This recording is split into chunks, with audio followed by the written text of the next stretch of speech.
Property business losses. If rental income is less than the allowable expenditure, a loss arises. The landlord's income from all properties is combined to calculate their taxable income, allowing for immediate relief from losses. If the landlord has a total loss from all their properties, their taxable property income is zero.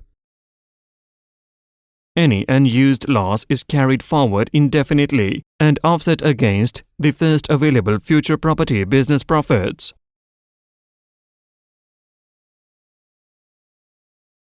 Premiums received on the grant of a short lease. Definitions. A premium is a lump sum payment made by the tenant to the landlord in consideration for the granting of a lease. The grant of a lease is where the owner of a property gives the tenant the exclusive right to use the property for a fixed period of time. A short lease is a lease for a period of less than or equal to 50 years.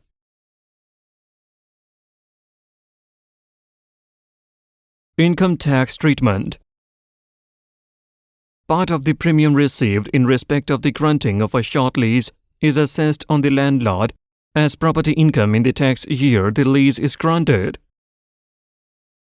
The amount assessable as property income is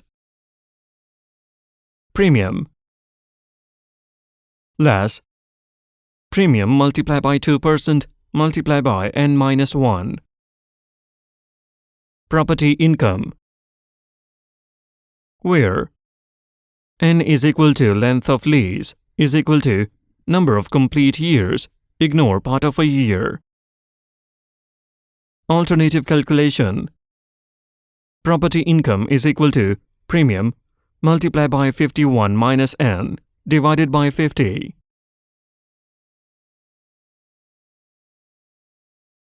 Furnished holiday lettings. Income from furnished holiday accommodations is considered property income, but is treated as if it came from a separate business. Specific rules and deductions apply to furnished holiday accommodations, so separate records must be kept for these properties. The default method for calculating taxable property income is the cash basis.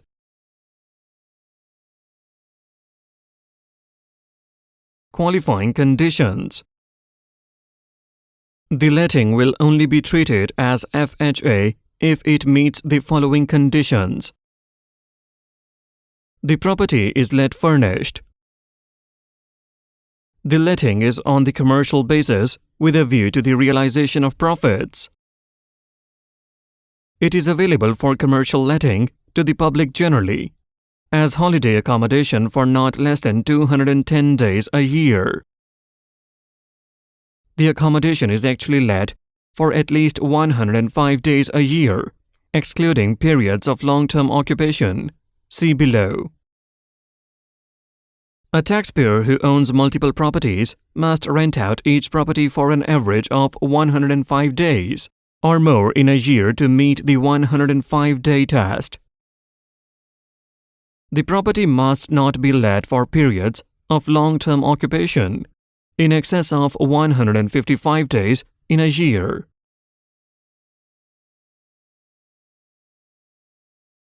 Long-period occupation is defined as a period of more than 31 consecutive days when the property is let to the same person.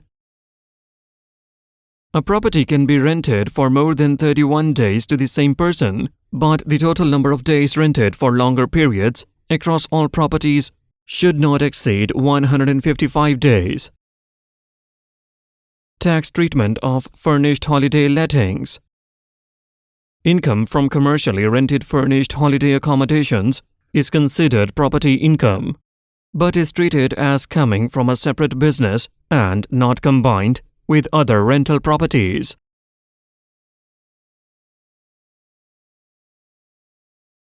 The following advantages and reliefs are available. The profits are treated as relevant earnings for the purposes of tax relief for pension scheme contributions. Finance costs are fully deductible as a business expense. That is, there is no basic rate tax relief restriction. Plant and machinery. Cash basis. A deduction is available on a paid basis for plant and machinery acquired including furniture and furnishings.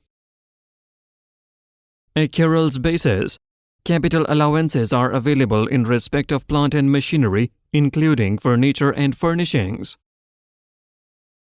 Under both the cash and accruals basis, these deductions apply instead of replacement of domestic items relief. Capital gains tax rollover relief, gift holdover relief, and business asset disposal relief are available.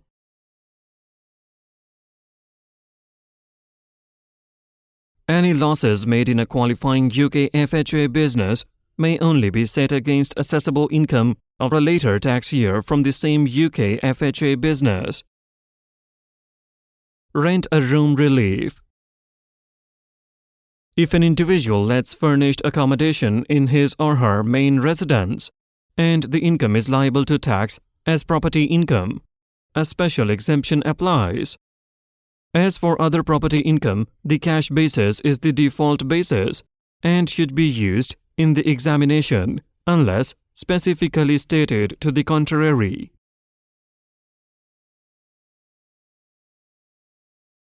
Gross annual rental receipts are £7,500 or less.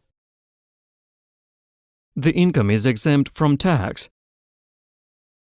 If someone else receives rental income from the same primary residence, the individual's exemption limit of £7,500 is reduced to £3,750 for that tax year.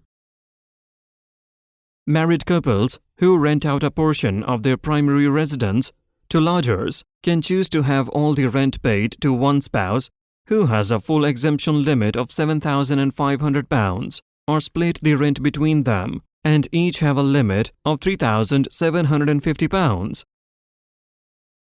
An individual can choose not to use the exemption in a specific tax year, such as if expenses result in a loss.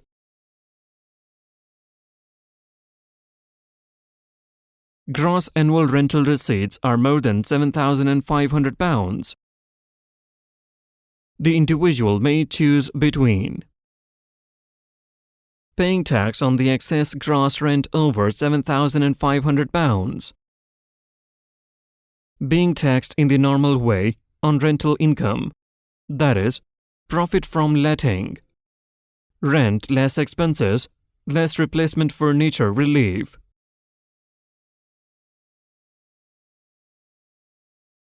In summary, assess the lower of. Method 1. Normal assessment.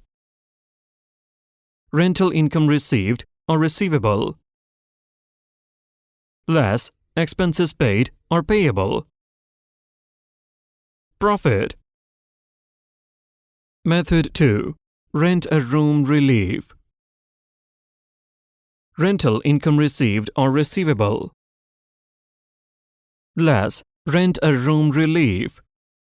£7,500. Profit. In deciding whether to elect for rent a room relief, the key question will therefore be whether or not expenses exceed £7,500.